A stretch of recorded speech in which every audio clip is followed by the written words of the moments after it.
Welcoming back to the neighborhood for our special Tony show, someone who's been here a couple of times and someone who's been covering theater for quite a few years. His name is, excuse me, David Finkle, and you can read all his reviews at nystagereview.com. This is a website that was founded back in 2018 by several different critics who realized that the major dailies, the magazines, everything was drying up where producers could get reviews of their shows. So David Finkel and some other critics said, let's just have a place where people can read reviews, not just one, but two reviews of every Broadway show. So there's two different voices there, and it's nystagereview.com. You want to read it, and you certainly want to read David Finkel's reviews there.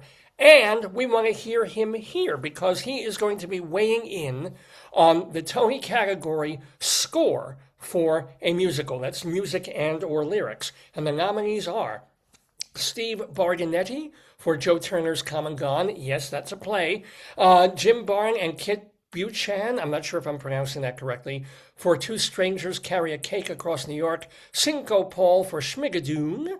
The Rescues for The Lost Boys, and Caroline Shaw for Death of a Salesman. Yes, another play. So, David Finkel, I know you have some thoughts on the category of score. Welcome back. I certainly have some thoughts on that, and I think two of them, as you've just read out, are for plays, and which immediately gives away one of the unfortunate trends in Broadway scores, which is Broadway scores, I feel very much, are in big danger. I think the American musical is having a bad time. I think are not writing particularly good scores. I think and we've had some not particularly good scores this season, which is why two straight plays, the people who wrote the underscoring, the background music, have been nominated. Of the three actual musicals that have been nominated, The Lost Boys, Schmigadoon, and Two Strangers, parenthesis, carry a cake across New York City. Um, of those three, the only one that is really any good at all, in my estimation, is Two Strangers Carry a Cake Across New York City.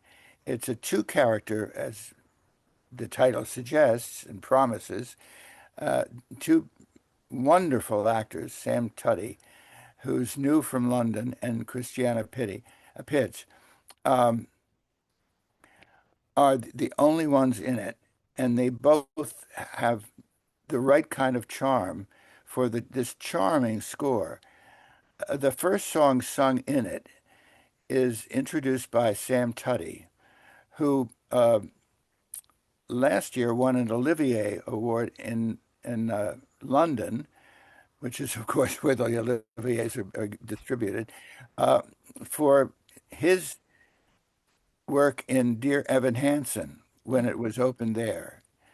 And he turns out to be, in my estimation, he's just about, I thought he was the most exciting male leading man in a musical to come to New York from London since Tommy Steele and Anthony Newley.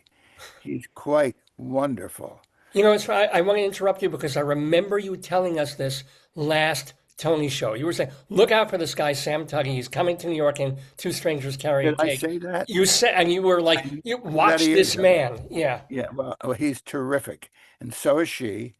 And the score it's just a charming score, and by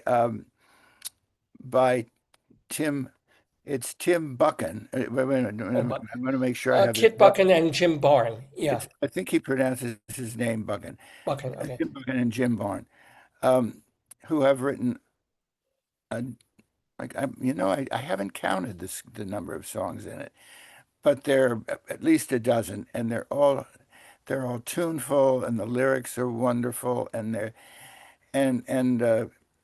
I'll use the word charm again. It's just this charming score, which in competition with the Schmigadoon and the Lost Boys. Schmigadoon is at the moment favored to win the Best Musical Tony. I would never give it to Schmigadoon, which listeners may recognize that Schmigadoon has been a television series for a while, and it's it's a t the, I never watched it because I thought Schmigadoon, they're making fun of Broadway Sure. musicals, Yeah. taking Brigadoon and calling it their spin on it, Schmigadoon. So I didn't want to watch it because I have this feeling that many people want to write musicals, but when they don't have their own ideas, they decide, oh, well, if I don't have any ideas for my own musical, I'll make fun of musicals that already exist. I didn't need to see that on TV. But And when it it sounds comes, like you don't really didn't need to see it in the theater either. well, I did because I'm a Tony voter Oh, yeah. and I'm required to see every Tony production Right.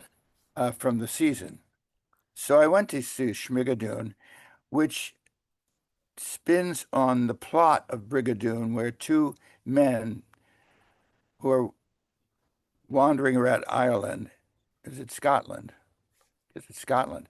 And they wander into this village that seems to have appeared from nowhere and actually is a village that only appears every 100 years for Right. one day. And they were there for that day. And one of them falls in love with one of the women from the town.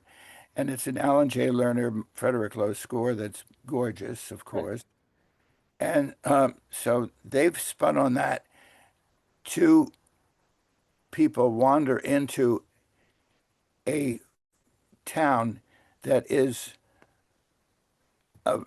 where everybody sings songs and do things that are parodies and pastiches Okay. It of sounds like American. fun. It wasn't meant to be a Broadway. It was meant to be a cute little TV series, but this bothers you for some reason, or It you bothers said me. It why? bothers Yeah. me because their songs, which are all parodies of 1940s songs, songs from Yeah. 1940s and 50s musicals, are so bad. They're Intentionally bad because no, oh no, they're just bad. they're just not. So, for instance, their version of Some Enchanted Evening is hardly worth listening to. But it's clear by the title that they think they're doing their version of Some Enchanted Evening. Got it. And this affects all of the songs in the score. So I didn't like that. And The Lost Boys, which is not a musical I care for very much, but it's about vampires and all sorts of stuff that didn't work for me. I can't remember anything from that score. I listened to it and and I heard those songs and they didn't catch my imagination. And part of this reflects what's happening to the current Broadway musical, Hmm. which is often very loud, extremely loud this season. Some of the musicals were so loud, I have had to decide, which I will do with the new season. I'm going to have to bring earplugs because I get it. I get it. producers Yeah. seem to think that audiences like things loud. And so Painfully. Yeah. painfully loud is right. And for instance, what Cats the Jellicoe Ball, which is up for a Yeah. new musical, which is a revival. Is it up for revival? Right. Yeah. It won't be new, but yeah. But you're It's a spin on Cats, yeah. but it's quite different. Hmm. So and people in the audience, I think they must have bought them at a merchandise counter in the lobby that I missed. Many of them are holding these closed fans that are made of heavy material. And through the show, they keep shaking them open, which making this loud noise. Oh, God. So in addition to the too loud music from the stage, you're Yeah. getting this Oh, yeah. additional. It's just not. I But was. I want to ask you, I want to redirect you just, and we only have a minute or two with David Finkle here, but as a Tony voter, did you feel obligated? You saw The Lost Boys in the theater. Do you feel obligated to listen to the cast recording, to listen a couple of times to the score Uh, in order to vote that brings fully? up what brings up another subject, which is original cast recordings are not the immediate follow-up to musicals these days. Hmm, So, and normally, if there isn't a original cast album, and there may be for these musicals later on, hmm, but at Tony time, I would be sent, and all of us critics would be sent the original cast recording, so yeah, we yeah, could listen to it. But record companies aren't as they were in the older days, the days of 30, 40 years ago, 50, 60 years ago, uh, would immediately do a cast album. yeah. And I can't say that I'm upset because Yeah.